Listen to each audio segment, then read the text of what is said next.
And I'll ask first if there are public comments of a general nature not related to any specific item on the agenda.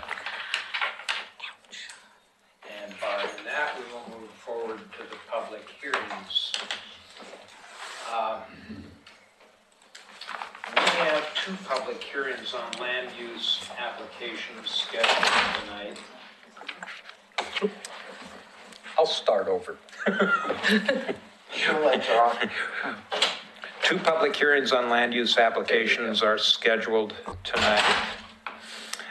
A staff report has been prepared for each application and has been made available to the public 7 days before the first public hearing. The staff report identifies the approval criteria that apply to each applicant's proposal. Staff has analyzed the criteria which are contained in the staff report.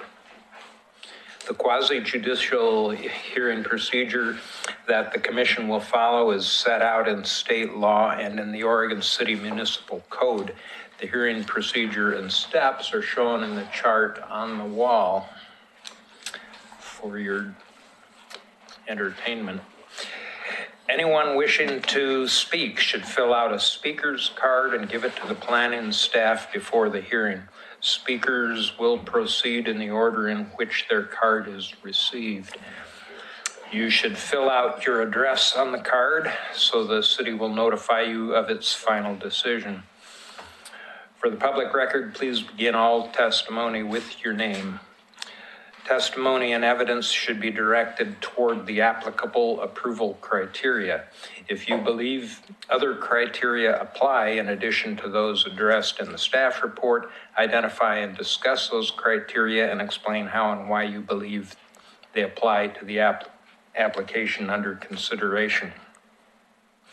A person may submit any written material while the public record is open on each application. Any written materials received by the city staff during the time period in which the record is open will be placed in the public record. Written materials submitted during the public hearing must be presented to the city staff in order to become part of the record. If a person intends for PowerPoint presentations, oversized poster boards, reports, pictures, or other exhibits to be used in their oral testimony to be placed in the record, copies must be submitted to the city staff while the record is open. If they're not given to staff, they will not be included in the public record. Any person wishing a continuance to present additional evidence and testimony or to keep the record open to respond to new evidence must make that request before the public testimony portion of the hearing is closed. If the Historic Review Board makes a decision with which you disagree, any issue that you may wish to appeal must have been raised for the consideration of the City Commission or LUBA or both without raising the issue on the record with sufficient specificity and accompanied by statements or evidence that the state and all parties can respond, the issue will not be deemed appealable to the State Land Use Board of Appeals. In addition, the failure of an applicant to raise constitutional or other issues relating to proposed conditions of approval with sufficient specificity to allow local government or its designees to respond to the issue precludes an action for damages in circuit court. And I may never have to read that again. So we will now open the record for Oregon City file number PC 19-065, GLUA 19-00018, addition of a roof over a rear deck on a historic structure in the McLaughlin Conservation District at 1109 Monroe Street. Does any commissioner have any ex parte conflicts of interest, bias, or any other statements to declare? No. No.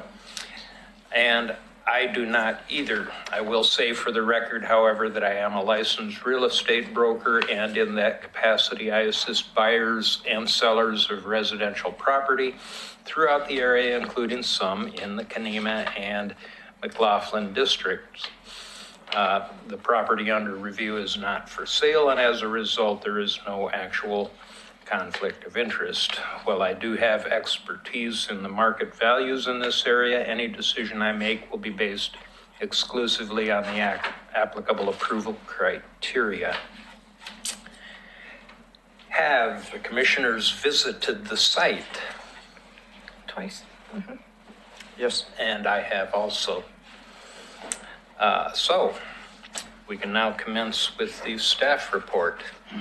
Thank you, Chair Basinger. My name is Kelly Reed, planner with the City of Oregon City, presenting my staff report on HR 1902, a proposed deck on a designated structure within the McLaughlin Conservation District. The address of this property is 1109 Monroe Street. This is the LD Garmine House. The property is about 7,000 square feet. It is on an alley, as well as fronting Monroe Street, has a secondary unit, accessory unit on the backside that was moved to the property apparently long ago and may have historic status on its own, but that's not the subject of this application. The house has this is after it was painted, yeah. Sorry, we have before and afters with a paint job that was done recently. So the house has an existing deck on the back that you see there, and then there's the staircase that's on the right side exists as well, and the deck kind of wraps around the other side of the house. What the applicant is proposing to do is a project that has two phases. First phase is to remove and replace the deck, with the replacement actually connecting around the side of the house toward that staircase, and eliminating the other part of the deck that wraps around the house. So the replacement deck would have almost the same footprint as the existing, with some exceptions. And the phase 2 of the project is to add a roof over the deck that extends out from the existing rear shed roof there. The deck replacement itself could be approved at a staff level, and we have authorized them to start work on that. So the existing deck has been removed, and I believe they are starting on the deck replacement. However, the application also includes a request to use composite decking, so that they're kind of waiting on the answer to that question tonight before they move forward with the actual decking portion of the project. So we have some drawings here showing a gable roof covering extending out from that existing shed roof. It would be a 612 pitch. All the materials proposed are wood and with single cedar shingles on the front gable end. The proposed composite decking would be a gray color to match the house. I think I actually have a question related to the composite decking. So it wasn't clear to me whether the railing of the deck would also be part of that. So maybe when I'm done, the applicant can come and address what the railing material would be. Overall, the materials proposed and the character of the proposed roof is within keeping of the character of the home. The materials are compatible. This is a secondary element on the rear of the structure, and it would not affect the historic character of the property. Additionally, the part of the house that this is being attached to is not the original volume. That was a later addition. It was probably added in the 50s, we think. I would just recommend a couple of conditions of approval, that no pressure treated wood would be visible, that the railings have a top and bottom rail with balusters attached within the railing, and then potentially based on the applicant's presentation, adding a condition regarding the railing material. I recommend approving the use of the composite decking based on the upcoming HRB policy changes that would allow composite decking on the rear, on rear decks. So based on that, I would recommend approval. And that's all I have on that staff report. Okay, thank you. Are the applicants present? Yes. And do you have anything you want to add to what staff has said? Please. Hi, my name is Mark Litsky, You can come up too if you. property owner. Us in the bank, of course. To answer your question, the proposed decking is fir for the railing and the vertical rails. Bottom rails, it's all fir. There's no composite. The composite was only on the lower deck. I think the microphone will be able to pick you up better if you just take a seat, and then maybe you'll be more comfortable. Okay. I know we This better? have an effect. You have to record everything. Yes. Okay, my name is Mark Litsky, and owner of the house, and my wife, Cheryl, and hopefully I backed up far enough. The question to answer for Kelly is that the decking we're requesting is a composite decking for the floor only, and the railing is planned to be, on the design is wood, it's fir, for the railing, both vertical and horizontal supports for the railing. And of course, up to code so it doesn't allow little heads to get through. And so that was the only comment I had, unless somebody had a question for me to answer. Well, a question just for clarification's sake. Am I correct in understanding that you're removing the shed roof from the rear addition to replace it with the gable roof? Yeah. The gable roof will be integrated into the shed roof. Okay. If you, Hi. sorry, you probably can't see my clicker. If I use the mouse, you can see. So this view kind of shows looking at that side stair, I think. And so this shed Yes, roof it's there, yeah. is still here, and then the new roof comes out from it. And then this drawing kind of shows, this is a roof plan. So you can see the existing shed roof, and then the new roof has the horizontal lines here. Okay. He promised me he's done that hundreds of times before. I'll bet he has. They put little shed roofs everywhere that needed it.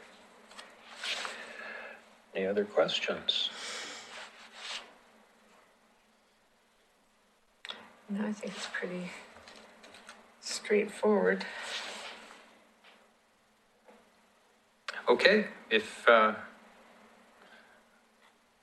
we've hardly beat up on you at all. I feel Thank we're you. slipping. Oh, jeez. You make us sound like we're horrible. Yeah. Thank you for Very hearing good. us. Thank you.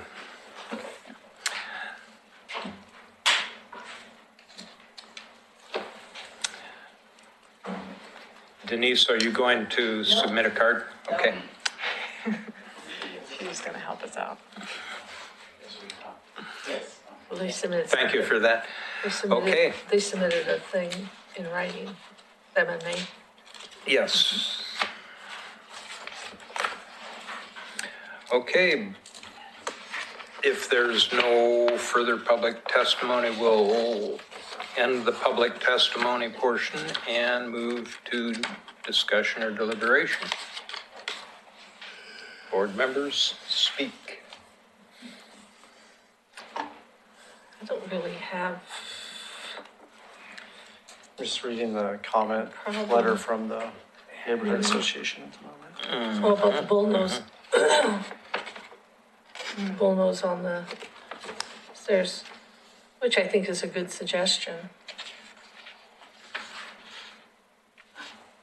Yeah. But is that within our, Yeah. we can Got that? recommend it. But they don't have to do it, I don't think, do they? Yeah, the That- board could choose to, recommend it or just leave the McLaughlin, you let the McLaughlin comment speak for itself. Instead of making it a condition of approval, if you will. And maybe they didn't know that was available, but it might be a good suggestion. So the staff conditions of approval stated here, there they are pretty standard, and it answers, or the question of material has been answered. Would we want to add then a additional condition regarding the bullnose feature? I think making it a recommendation is fine. It doesn't- Yeah. Recommendation? Yeah, because I don't think it affects it one way or the other, but I think it's True. a good suggestion. So I move we approve HR 19-02 as presented in the staff report. Second. All right. My microphone fell apart. I know. If you'll poll the members. Board Member Blythe, Aye. Board Member Met, Aye. and Chair Basinger. Aye. The HR 1902 is approved, and you may go forward with your project. Next item on the agenda is HR 18-10, proposed fence at the James Excuse me. Manning House. Pardon? It's very hard to hear, and my Oh. brother is nearly deaf, and so he has not been hearing anything that you've been talking, and now that you're going to come to ours, could you speak? I'll try to louder? speak louder. They do have some aid things. Yeah. Yeah.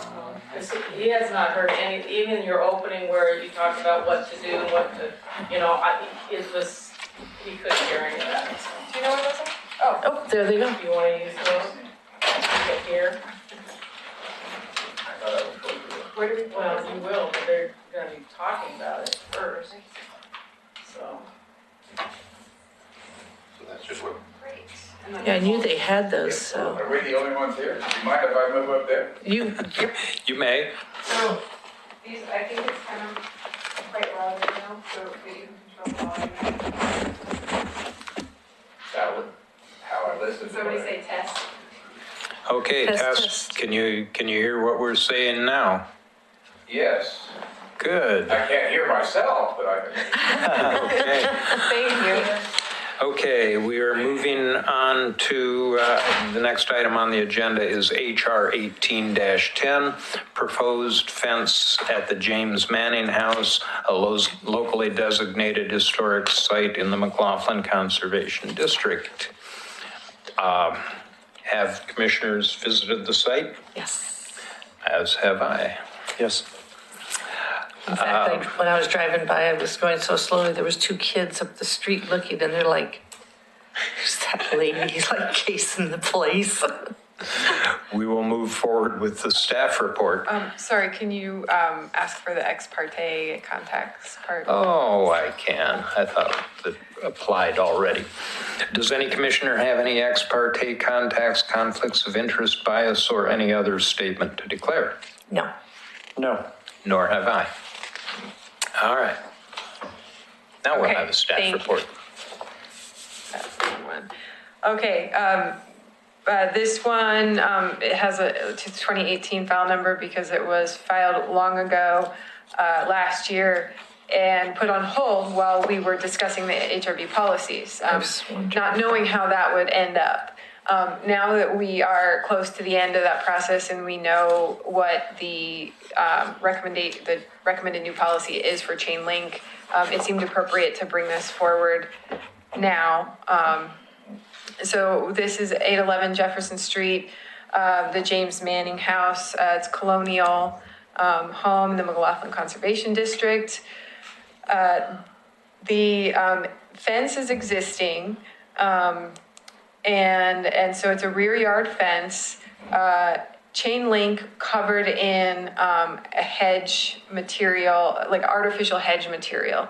And so in the HRB policies, we refer to it as chain link hedge slats. I think that the products probably have different names, but this is what we meant by a chain link hedge slats when we were putting together the new policies. So the map here, I have labels just for ease of conversation later. So the fence is well behind the front facade of the home. It's about 50-ish feet from the property line, from the street, Jefferson Street. And then it just kind of follows the property line around the rear half of the property. The fence appears to be 6 feet tall, and then in this corner, it appears that it might be taller than 6 feet. At least the hedge portion of it appears to be sticking above the chain link fence. I'm not quite sure, but it looked like a little over 6 feet. And so I did take photos from the sidewalk, from the right of way to show what the view is. And I apologize for the lighting.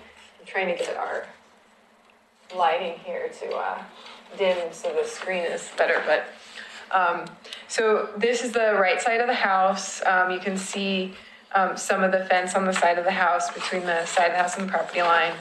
And then this is the left side where the garage is. About 7 or 8 feet of fence is visible there.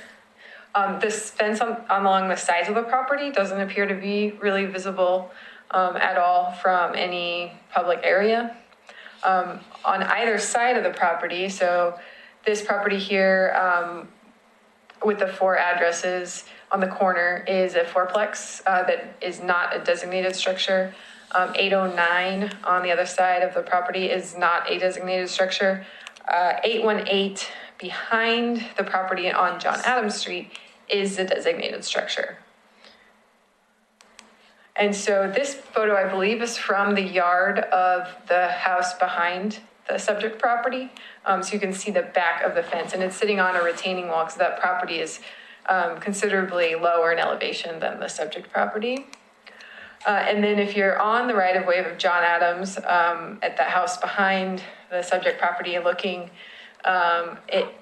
toward the back fence, it's hard to see in these photos, but it is minimally visible behind some vegetation. And then here it's hard to tell, but you can see a small portion of the fence from John Adams, if you look hard. So knowing that our fence policy, our HRB policies for fences and walls does not allow chain link in the rear yard or the front yard.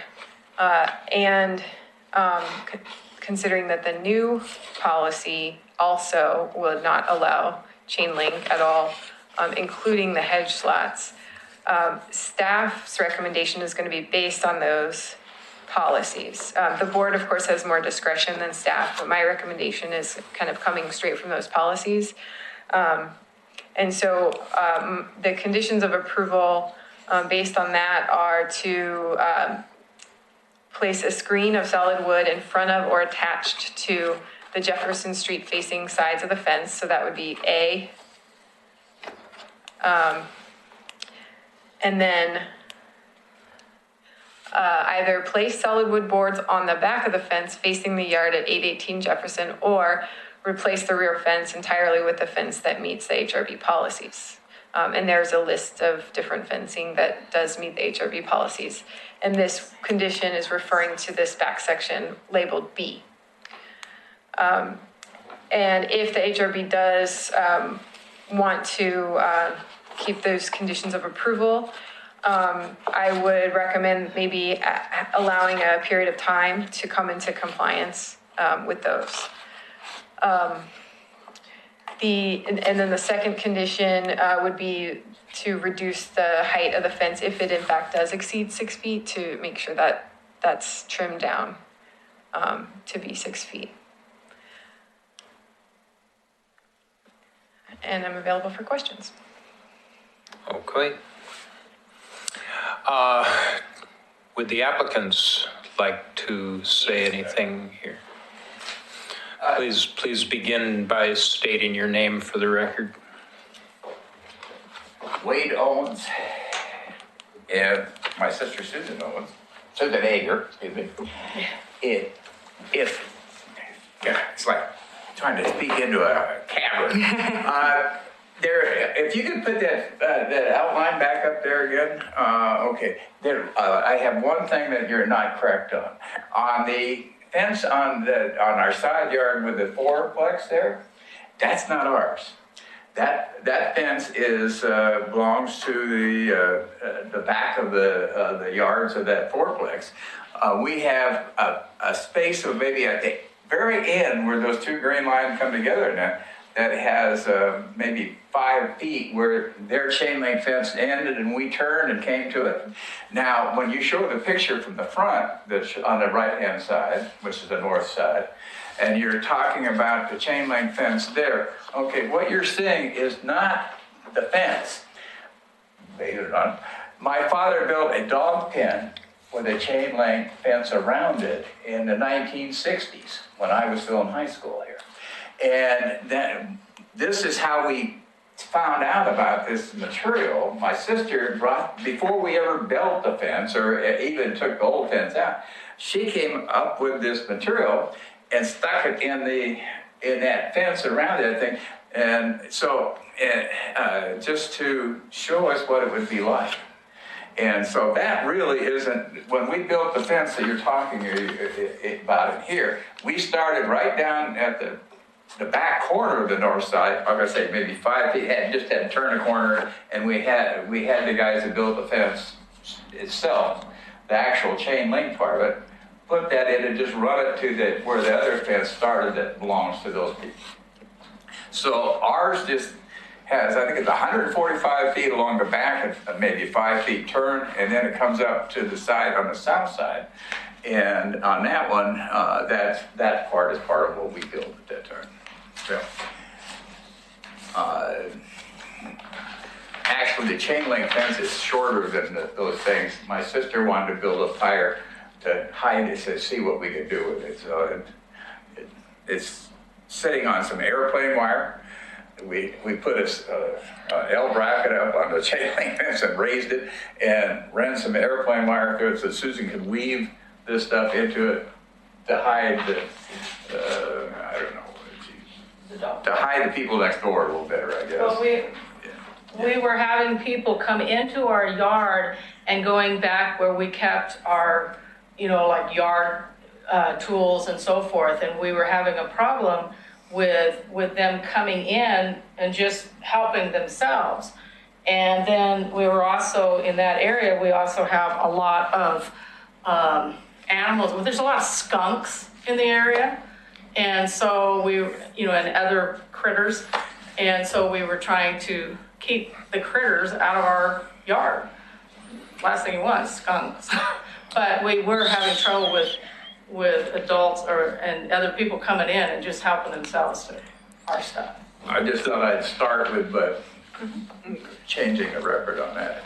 The staff, anyway, excuse me a second, the staff report was unclear as to the height of the fence. Well, she was saying it was, and you can see that the height there is quite a bit. If you go from that side to the other side, you'll see that the height is quite different. And we added about that far with these struts that came up. And is that over and above a 6 foot height? Yeah, at the time. The dog pen. Of the dog pen, but this isn't a fen. I don't know if the same thing applies to the dog pen or not. But the dog pen edges of the chain link material that my dad put in the 1960s is still there as he wanted to. And that's less than 6 foot. So. And the fence that we put up around is only 5 foot all the way around. It doesn't go out. And the hedge material does not exceed the top rail of the, because we folded it over to hide it. It truly is a little bit shorter than 6 feet because I can see over the top of it and I'm only 5. I used to be 6 foot, but I'm only 5'9" now. Okay, that Anyway, clarifies it a lot. Thank you. in the card that we filled out originally and sent in on a thing, it asked why we chose this material. I'm a retired contractor. My brother is, as I said. Over the years, we probably replaced the wood fence my dad had on there 4 or 5 times. We've owned this house for 65 years.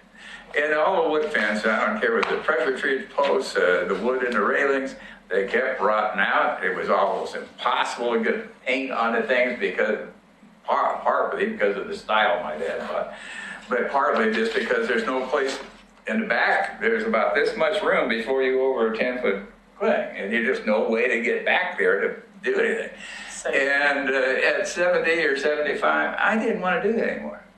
And I'm the one living there now, and the 4 of us own it together. And it's still the center of our family in this area. We have a large extended family in this area. All of us graduated from Oregon City High School and Portland State College, and went on from there to do other things. But we tried to be good neighbors and good, someone keeping that for someone else in the future generations. We want to keep it that way. But I decided, and my brother agreed with me, that we would use a chain link fence because they're ugly as hell, but there is no better fence at keeping things out and keeping things in. And also, they're very low maintenance. And once Susan came up and showed us these things, we said, hey, that's a way we can disguise the ugliness so it wouldn't be ugly. And I thought that stuff did a very good job. We spent about $10,000 in that fence, the new one going in, after we spent a lot of time and effort. My brother had taken out the latest dry rotted fence that was in there, getting rid of it. And then we went and turned around and spent $3,000 more on this material to put in to make the fence disappear.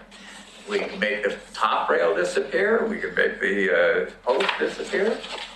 And believe me, besides the cost of that thing, I put almost all that stuff in on the back and on the south side. I was moving at 1 foot an hour to put these stuff. These are not easy to put in, and if I wanted them to actually work, you had to fluff them out so that all these little things that are involved in it would help hide the things. There's a huge difference between the fence that the people next door to us on the north side, where you can stand back because they have this actual slats in them. You see them all the time, the plastic. You can stand back across the street and look into our backyard and see through the people standing back there doing it. So there's no privacy with that thing. But when we get our product, you can see. You can see light coming through to a certain extent, but you can't really see people back through there, so it is private. So it not only is a very sturdy fence that requires very little maintenance, but I thought we did a pretty good job of getting rid of the one really bad thing about chain link fences, and that's their appearance. Well, there's 2 really bad things about I'm sorry? There are 2 really bad things about chain I'm link going to put this fences. back on that. You were saying the really bad thing about chain link fence is that it doesn't look good. That's one bad thing about it. Right. The other bad thing about it is that it doesn't conform with Oregon City code. Okay, I understand that now.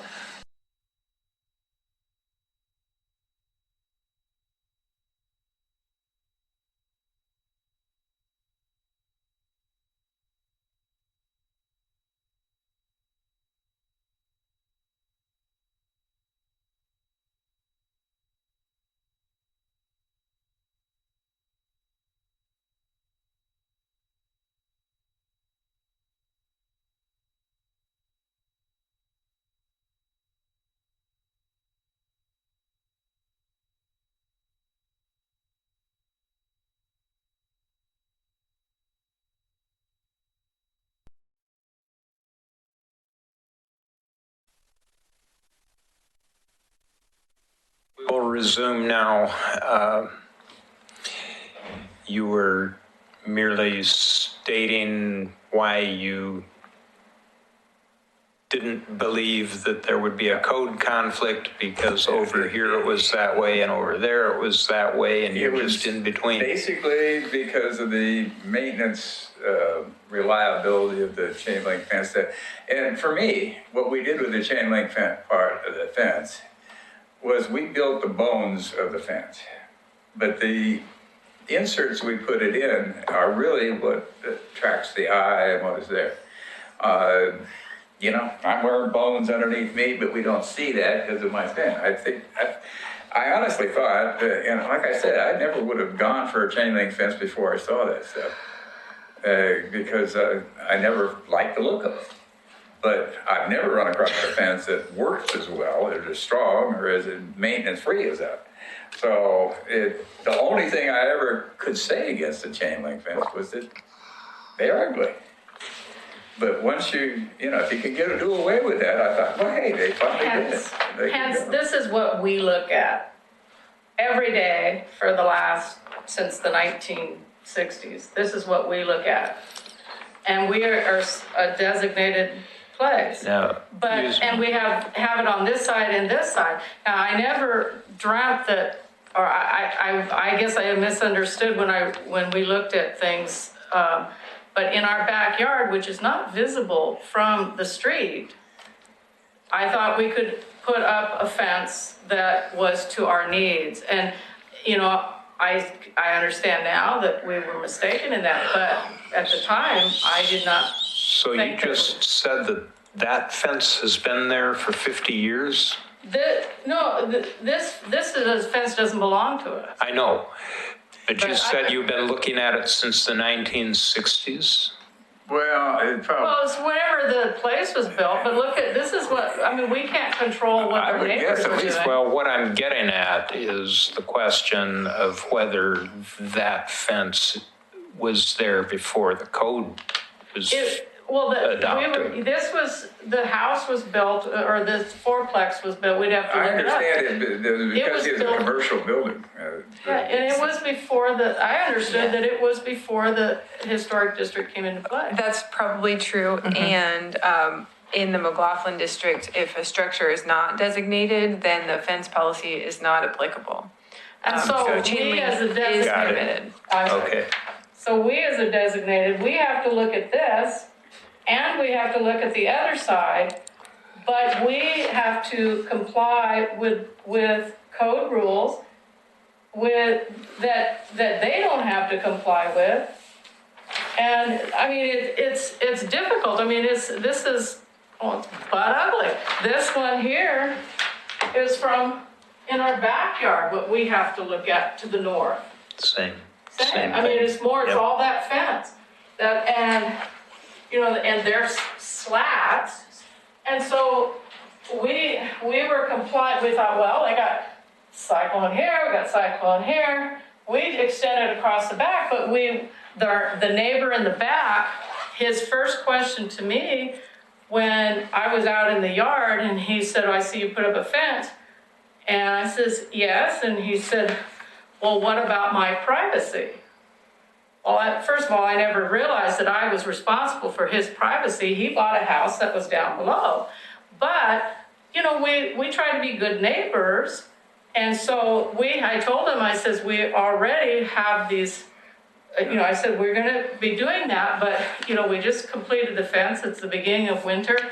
We're waiting for the weather to be good, and we'll finish this up. We're old. I mean, I'm 65. My brother is 75. We've got two brothers in between. But, and as it takes a long time, we had to have dry weather to do that. So we got them all completed by what... in the interest of moving along, I think we have a pretty clear picture. Do the other commissioners have any questions of the applicant? No. Okay. Can I request that the pictures that you have there, that I get a copy of those for the record, please? Yeah, you can have these. Thanks. Here.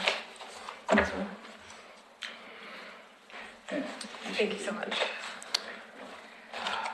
Well, I think they have those. Okay, so I'll let you return to your seats and ask if there are. This with you? Yeah. Yep. Yeah. Ask if there are any comments from the public.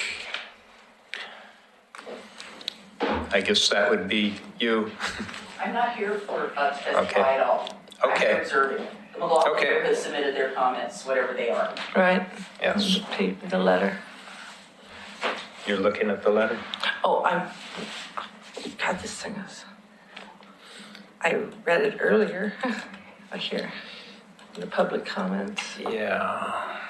I want to take a look at that letter. I see us in a difficult position here, but there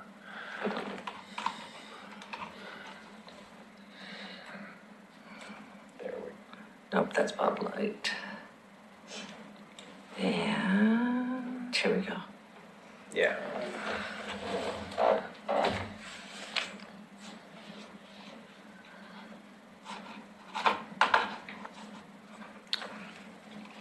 Okay. That's the McLaughlin recommendation, which is consistent with one of the options that staff recommended. Right. With that, we will close the public testimony portion and move to deliberation, and with the comment that I hate to find ourselves in this position because I understand completely why you did what you did. And we have a city code that says you shouldn't have done that and somehow should have known that when confronted with neighbors that say this must be okay because nobody's saying anything about that. So I understand all of that. And what I would like to find is a way that doesn't punish you for having made what I think probably was a very rational decision, even if not correct. And I am open to suggestion. I actually spoke with, and I don't, should I say his name? He's A citizen. A citizen, yeah. An architect, actually. And he had suggested that maybe putting, you know, you have the cross pieces, you know, from the poles on the top and the bottom of the horizontal members, you know, of the fence, is to put like a 2x4 or whatever on top of it, and you know, somehow attach it, and then put the slats. He made a kind of a diagram. I don't know if you, to then have the vertical slats attach onto that, so that and doing that on the outside. And I drove around twice, very, you know, looking, and you really, I don't think can see it very much from that's on Jefferson, so what? John Adams, yeah, from the back, but on the sides and on the front, you know, maybe doing that so that it at least, which is kind of what the M&A are suggesting also, to kind of camouflage it from the outside. Yeah, that's pretty consistent with the staff recommendations, I think, what you're describing. Well, I wasn't sure how they were, you know, attaching it, if it was going to be a separate fence all unto itself, which to me I think would cost, you know, have a larger cost to it. Mm-hmm. But if it's a solid fence, which I'm sure the chain link fence is probably, you know, pretty solidly installed, to do that on the outside, on the exterior of the fence, as opposed to the interior.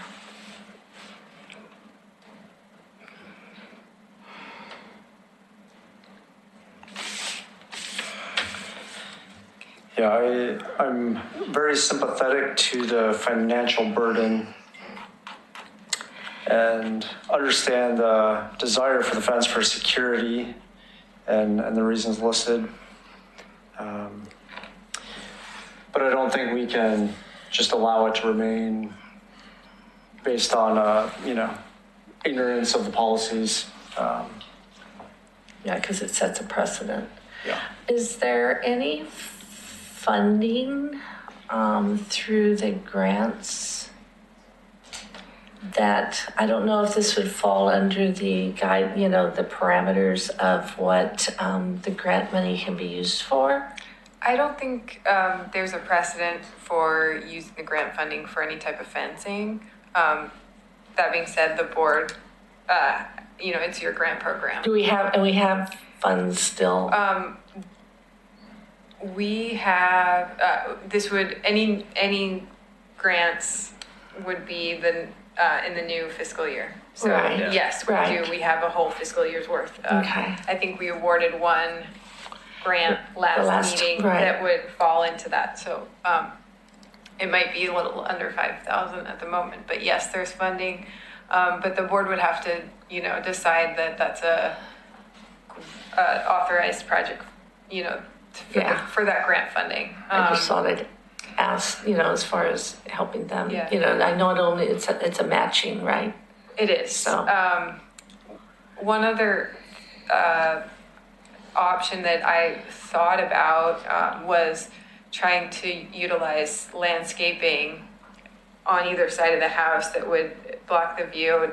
However, it's of course going to start out small. And it would take a while probably before any landscaping would be mature enough, like a large shrub that would, obscure the view. That. But is there room and as far as access, in and out? I'm not sure what, the... Right.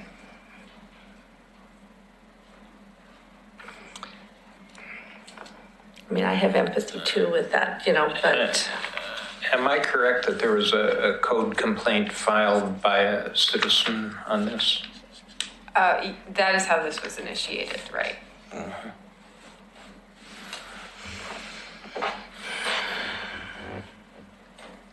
And the complainant was correct that the fence is not compliant with codes. So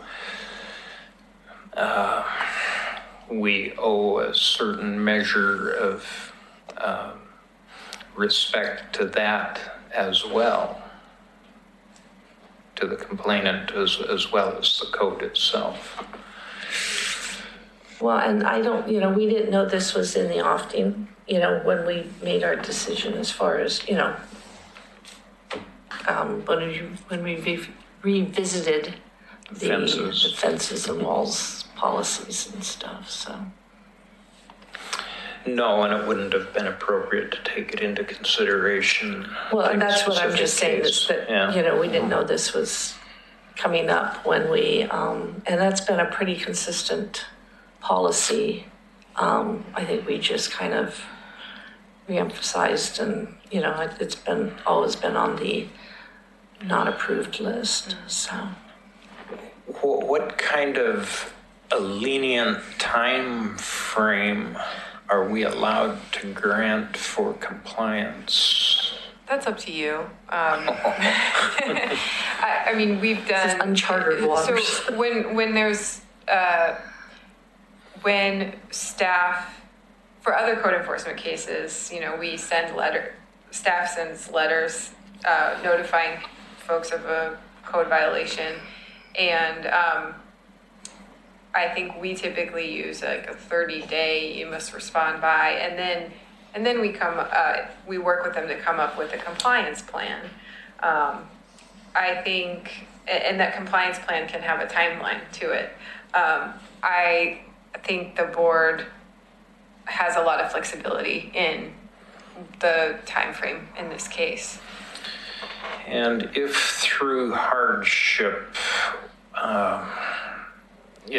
it becomes not feasible to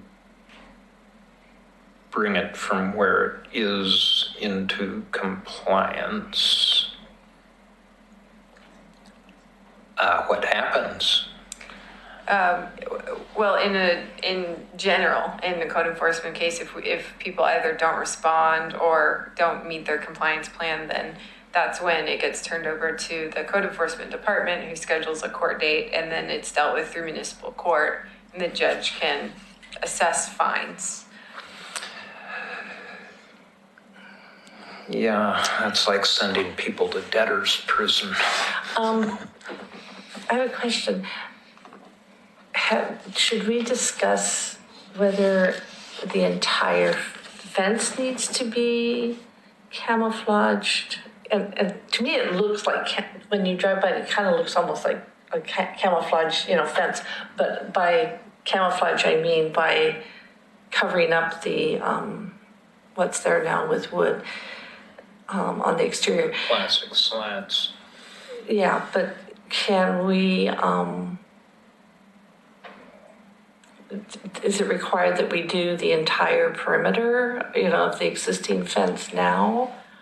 Or, Well, in my opinion, the staff conditions are the maximally lenient, and that it's the two exposed sides that are an issue, and then the side against the fourplex where kind of some of the existing chain link are not covered by that, which is a little bit of an exception, but kind of makes sense given I the thought situation. that entire north side was covered. I only see sides A and B. So the North condition. side, we don't, is the fence, belongs to the. I think what the applicant said is that this section of fence here, can you guys see my mouse there? Yeah. Yes.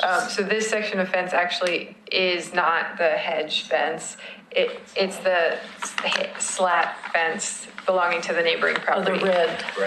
Okay. And so the condition of approval would be to cover the street, like the back side of this portion, facing John Adams Street, and then to cover this little section here, and then this area here, facing Jefferson. Good. So my kind of thought is that that's fair and reasonable. If they want to do the entire thing, then I don't think, they I probably don't want to, but right. to me, so along the south side and then the A and the AC, just those areas that you can see from Yes. Jefferson and from, was it 6th? No. Yeah, it'd be 6th. This is 9th, right? Oh, that's not, so 8th, excuse me. Knocked out a few blocks in there.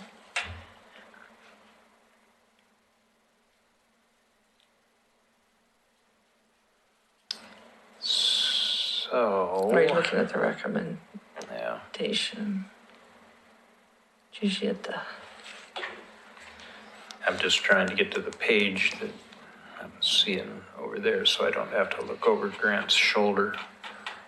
Where did you find that? Oh, it's at the top, page 2. I staff. cruised right by it. Staff, what, oh, There. Oh, No, that is not that's the wrong application. here, I'm on the applicant shall work with staff, is that the one that you're looking No, at? what I'm looking at here is the wrong agenda item. This is the first one. Oh, There. Now,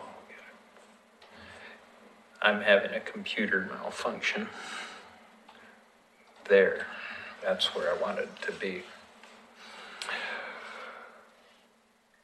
oh, it's basically the same as I this think one. I would like to give the applicant the option of choosing between A and B.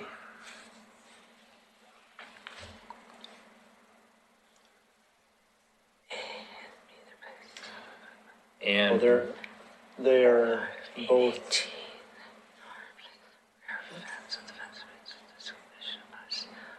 Well, they're not either or, because one's addressing That's- A and C, and one is addressing B.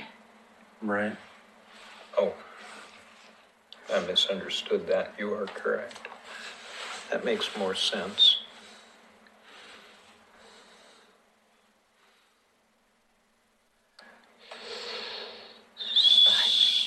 And as far as number 2, I know we have a 6 foot, if it's, So that's, I assume the fence is less than that, so I assume that's the material that's above. above, yeah. And that's a global code item Yeah. Right, outside of, beyond everything. historic review board anyway, so. Yeah, they can't be over 6 foot, should be, yeah.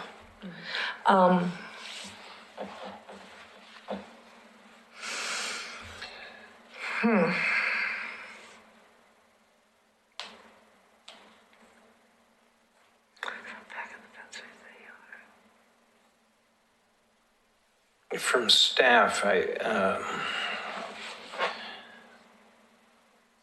how much latitude do you have in time frame to comply? I mean, you said normally you think 30 days, but Yeah, no, I mean, that's the time we ask people to respond. Yes. To an initial code enforcement letter. I'll give you an example of an item that went before Planning Commission earlier this year regarding work within the floodplain and the natural resource overlay that was unpermitted. The Planning Commission gave 6 months for compliance. I think if the board wanted to allow in that time frame or even a little bit longer, I think would be appropriate. This isn't it's not a safety issue, a life and safety Right. issue. So I think that you have a lot of flexibility there. Well, and that's what I was kind of thinking was the 6 months, because hopefully you do it within 6 months, because otherwise you're into the the winter time, so it's something that. okay, I think that's the direction that we need to go then. If we could have a motion to that effect. What, for the time frame? Are we taking it To add each that, as? to add that to the conditions. So, okay, I move that we add a 6-month period of time to bring it into compliance as condition number 3 or C, 1C. Which would be preferred? A It doesn't 1C or a 3? We can add it to number 1. Okay. So Or actually, if you wanted to apply to both conditions, then we can just do it just as be a number 3. 3, yeah.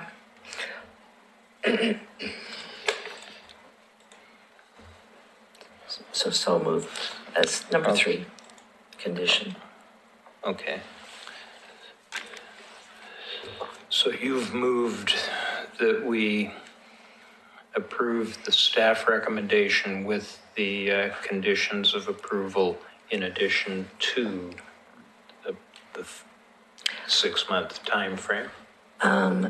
No, because I'm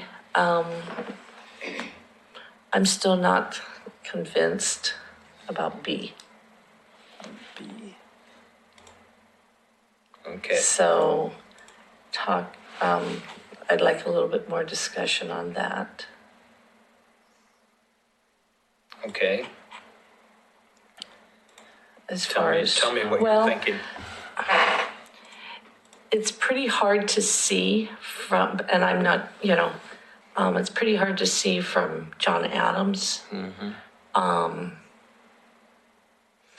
just knowing, that they're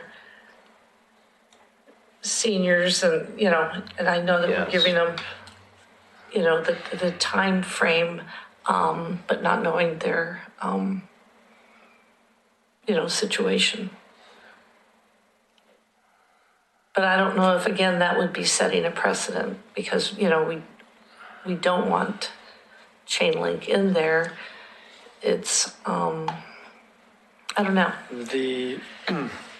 So the new public new public comment letter The new one? is from the property owners of the property on John Adams' side. I didn't There's a document. see that.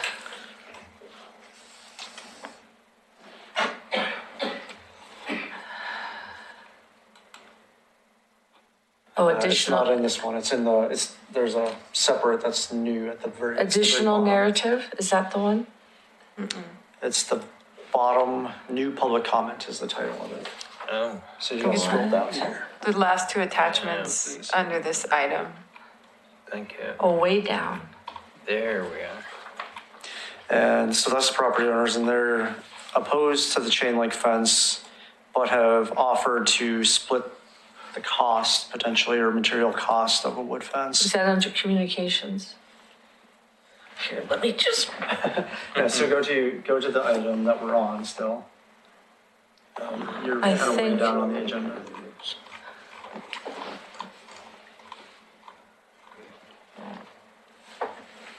chain link, okay. Pick that. And that. It's not, mine isn't, you have to use the mouse. Scroll down to the, no, not that one. Oops, Go back, close that. sorry. Documents, okay. And hit the scroll down Yep, button there.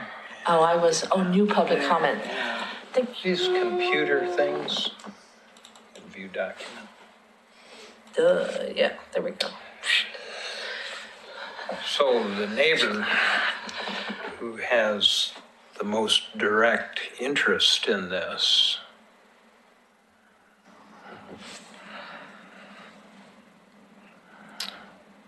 wants to see a wood fence.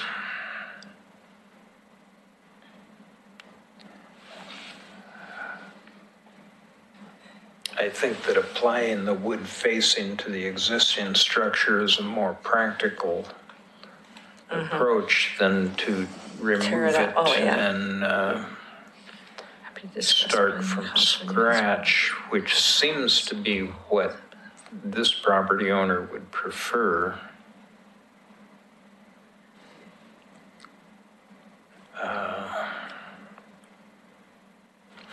Oh, So- that, to me, that puts a That's not easily dismissed. different light on, because that was one of my questions that I didn't, that I was asking myself was, what did that neighbor think on that side? Because that's really the biggest exposure to them particularly.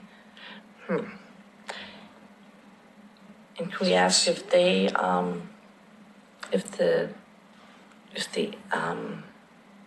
Owens, Nagger, do they know about this letter? I'm not sure. They were copied on the revised agenda with the new attachments. And I may have forwarded the comment directly to them as well, but I can't recall. Okay, so this was just yesterday. Okay. Yes, If You need you're to going to come up. comment, could you Sorry. please come up? I think you might need to reopen the public We hearing. do need to Reopen reopen the public. testimony, yes. So opened, Can I introduce myself one more time? please. Just your name. Wade Owens. Okay. I think you asked the question whether we knew about that comment, and we just found out this evening. These neighbors had been gone for the entire time it was posted out there until, I guess, maybe about 2 or 3 days ago, or at the most. And I had gone down because they were directly affected by it. I had gone down and I saw that they were home. They were on vacation before that. And explained to them that they could probably still get a comment in. Probably cut my own throat on that one, that's the thing. But it's a little odd because they're the ones that were concerned about privacy. And I explained to them, again, if we have to start over, I don't really care that much if we have a fence. So we just may leave it without a fence. So, and then they lose their entire privacy. So it seems like a strange thing. It's kind of like sometimes you don't really want what you wish for. But they have a right to their opinion. Okay.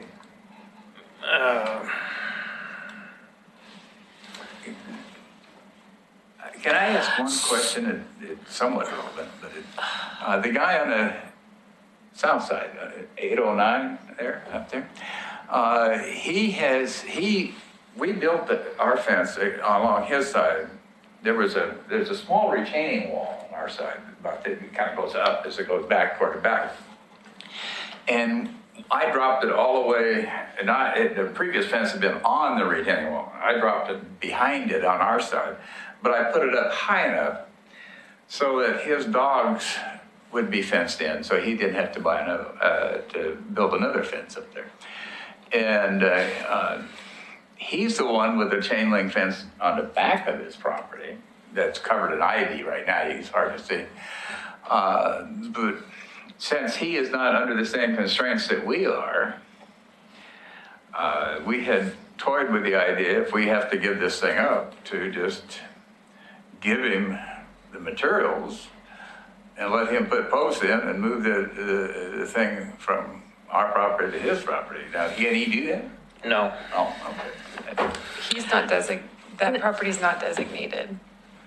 The one on the Oh, north side, I thought you were talking about the It's guy. 809. South side. South side. 809. Okay, I was thinking the other side, the designated property, but Right.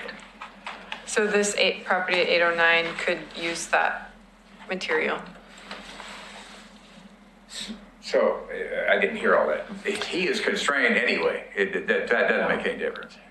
No, Yeah. she's saying no. I mean, there was a confusion between, were you talking about south side or north side? You were talking about the south side. South side. okay. Adjacent to 809, Yes, 809. Right here. which is a designated. There is, it's not. not, that's right, it is not. I believe he probably sent a Well- comment in. Okay. Go back to deliberation. Well, Okay. and the picture, I just have another question. The picture that was sent with the letter shows none of the, I mean, it's just a bare naked Right. chain link fence. But It back does. there, I mean, I saw, so there is the fake shrubbery thing in Yes. that at this point. Okay. All of it's covered, including the top rail. There is no bottom rail. It's just a airplane wire. Okay. Okay. Thank you. All righty. So Okay, let's go we'll back reclose the public testimony and resume deliberation. I think, Grant, you had something?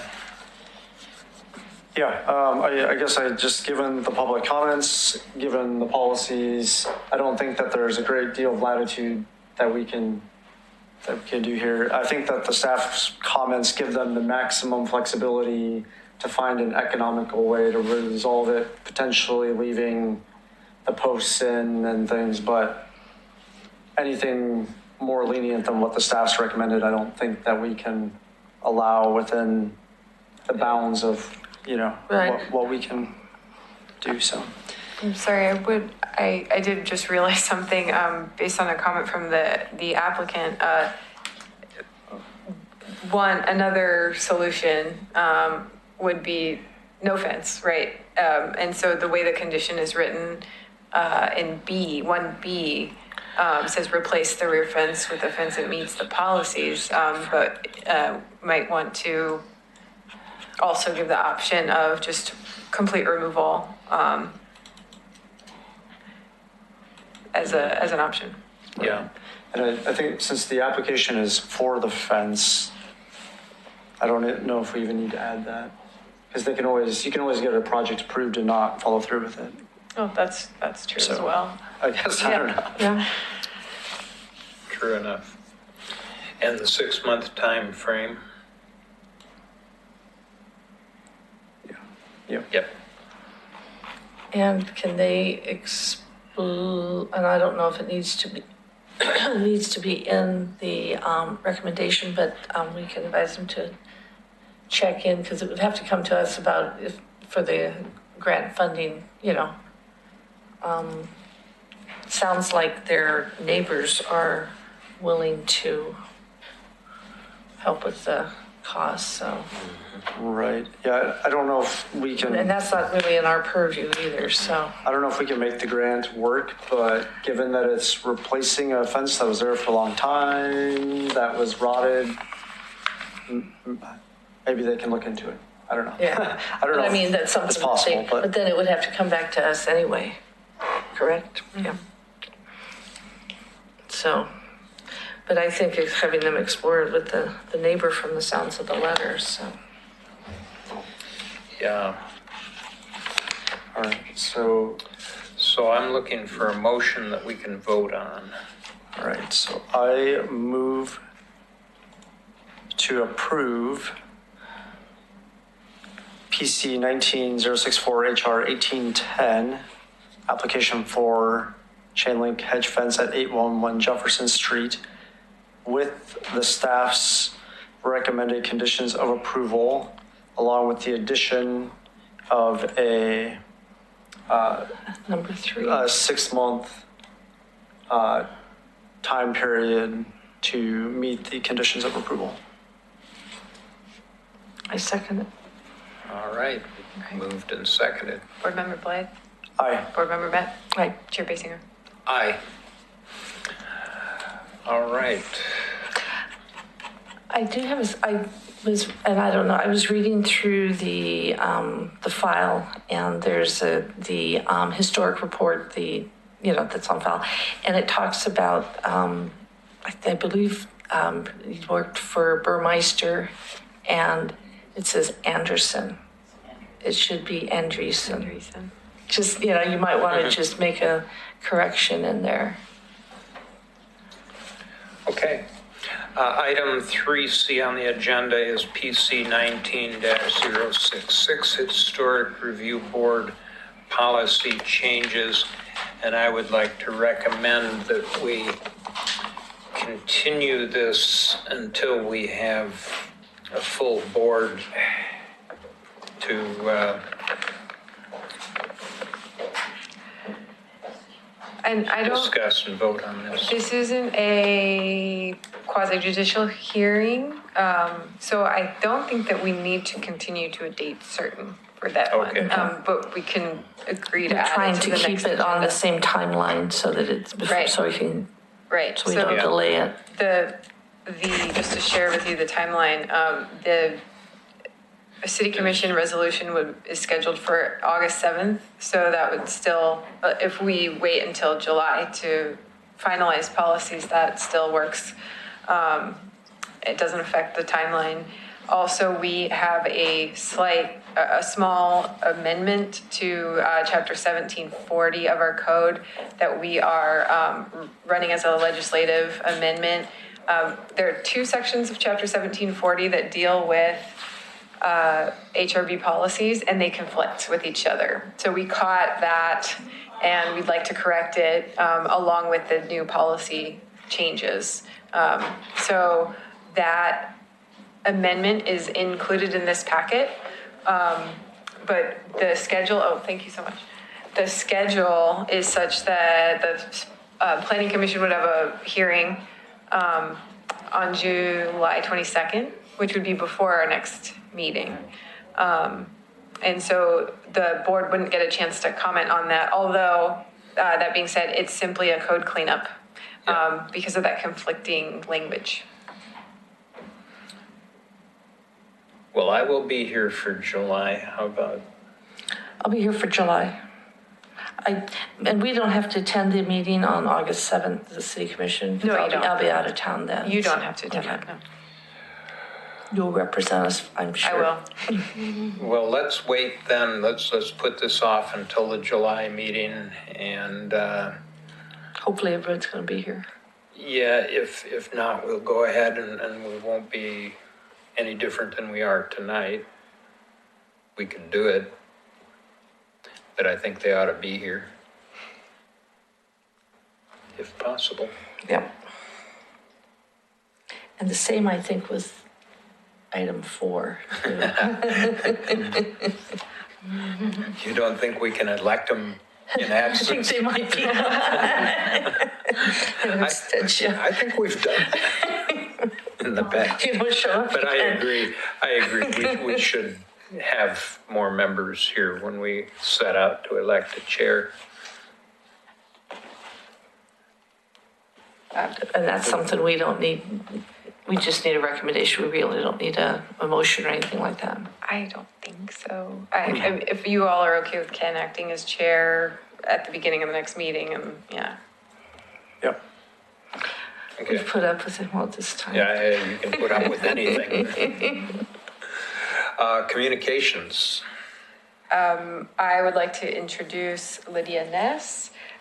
She is going to be working with us this summer on rolling out the HRB policies and getting the word out to the community in a way that's understandable, and friendly, so that we don't have, unfortunate misunderstandings about what the policies are. So I'm really excited about that. And Lydia is in the Masters of Urban Regional Planning program at Portland State and formerly worked at Restore Oregon, and has immense knowledge about preservation. Cool. He'll fit right in. I also have my bachelor's in historic preservation. Oh, so I studied it in undergrad. Oh, wow. Great. From U Been of living and breathing it for a few It's years. from U of O or? No, I'm from Missouri originally. Oh, And so okay. there's a small state school that offers it as a degree. That's cool. Yeah, Because doesn't U of O have they do. Yeah, a master's historic program. yeah. So we're very lucky to have Lydia. Yeah. I'm excited to be on board. Cool. Excellent. Welcome. Thank you. That's all I have. All right. In that case, we will adjourn the meeting at 8:25. Woohoo.